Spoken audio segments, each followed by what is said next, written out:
Assalamualaikum warahmatullahi wabarakatuh. Perkenalkan, nama saya Nilam Indasari dari kelas A618. Di sini saya akan mempresentasikan tentang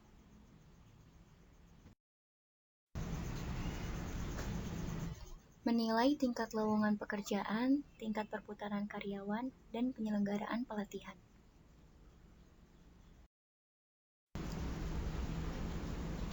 Tingkat lowongan pekerjaan. Dalam penghitungan tingkat lowongan pekerjaan, auditor perlu mencermati tingkat lowongan pekerjaan dalam sebuah perusahaan bisa saja tinggi, yang berarti banyak posisi yang tidak terisi. Tingkat lowongan pekerjaan yang rendah belum berarti bagus.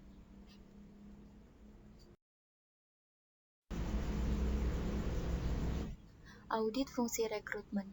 Dalam audit fungsi rekrutmen, auditor perlu mengacu pada indikator kunci keberhasilan, yaitu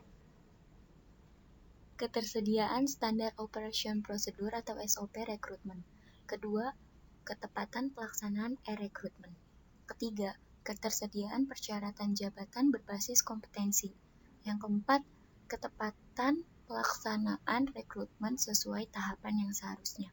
Yang kelima, ketepatan penggunaan metode dengan mempertimbangkan jabatan yang lowong dan dana yang tersedia.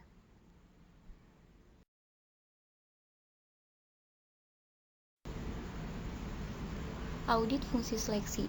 Dalam audit fungsi seleksi, auditor perlu mengacu pada indikator kunci keberhasilan, yaitu 1. Penetapan selection ratio yang tepat. Kedua, ketersediaan SOP seleksi. Ketiga, seleksi administratif yang selaras dengan persyaratan jabatan. Yang keempat, ketepatan tes pengetahuan umum dan keahlian profesi.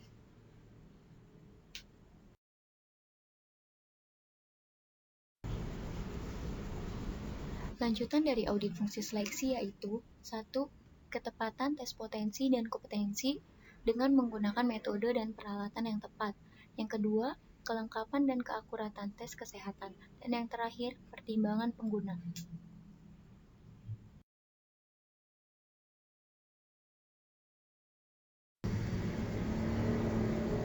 Audit fungsi pelatihan dan pengembangan. Dalam audit fungsi pelatihan dan pengembangan, auditor perlu mengacu pada indikator kunci keberhasilan, yaitu 1. Ketersediaan SOP pelatihan dan pengembangan. Yang kedua, integrasi sistem pelatihan dan pengembangan. Ketiga, dengan sistem karir, penilaian kinerja, dan balas jasa. Keempat, ketersediaan pola induk pelatihan dan pengembangan dengan program yang tepat. Yang kelima, ketersediaan portofolio sumber daya manusia. Dan yang terakhir, efektivitas biaya pelatihan dan pengembangan.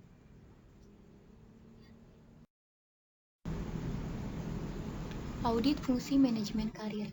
Dalam audit fungsi manajemen karir, auditor perlu mengacu pada model karir dan indikator kunci keberhasilan, yaitu 1. Ketersediaan SOP karir. 2. Adanya perencanaan strategik sumber daya manusia.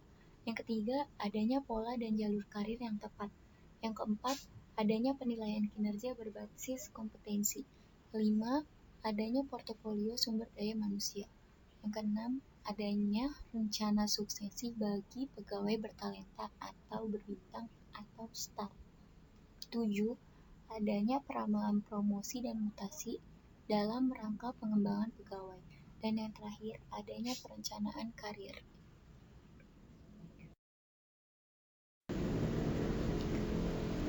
Audit fungsi penilaian kinerja.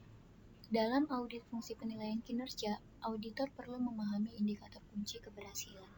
1. Adanya sasaran perusahaan, sasaran unit kerja, dan sasaran individu yang tepat, jelas, dan terukur. 2. Aspek yang dinilai berbasis kompetensi, mempertimbangkan potensi, skill, dan perilaku individu. 3. Dokumentasi hasil penilaian kinerja yang tertata dengan baik.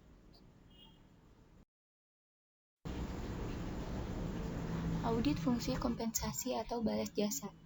Dalam audit fungsi kompensasi atau balas jasa, auditor perlu memahami 1. Kompensasi diberikan atas penilaian kinerja berbasis kompetensi. 2.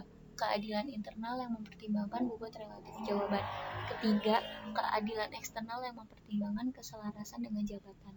Dan yang keempat, kondisi keuangan perusahaan yang sehat dan mencukupi.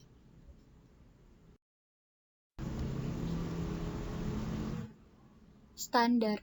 Menurut Flippo 1991.258, bagian yang amat penting dari tanggung jawab manajer personalia untuk administrasi umum program personalia adalah penentuan dan pemeliharaan banyak standar untuk menilai prestasi. Suatu standar dapat didefinisikan sebagai suatu kriteria atau model yang baku yang akan diperbandingkan dengan hasil nyata.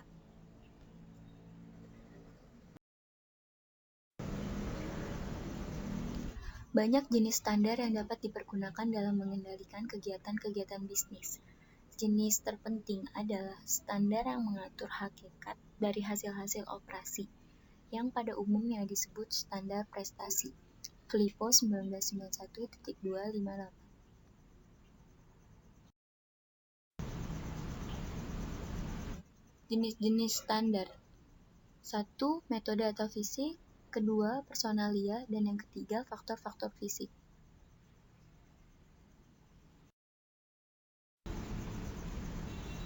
Standar operasional prosedur.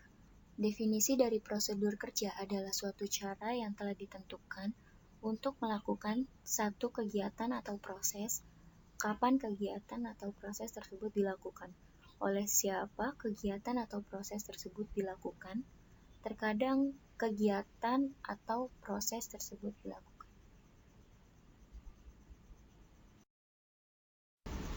Standar operasional prosedur merupakan prosedur yang memberikan gambaran umum mengenai suatu proses dan biasanya dalam pelaksanaannya membutuhkan dokumen penunjang. Selain itu, standar operating procedure atau SOP digunakan oleh banyak personil dari berbagai bagian atau posisi.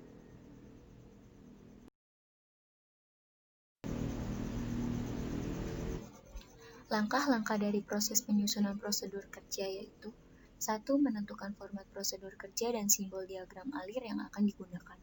2. Menentukan sistem penomoran dokumen yang akan digunakan. 3. Menentukan tujuan dan ruang lingkup prosedur. Yang 4. Menentukan persyaratan standar yang harus dipenuhi oleh prosedur ini. Yang 5. Berdasarkan tabel proses mapping, kemudian menyusun isi prosedur dengan menggunakan simbol diagram alir yang telah disepakati. Terima kasih atas presentasi yang saya sampaikan. Semoga bermanfaat. Wassalamualaikum warahmatullahi wabarakatuh.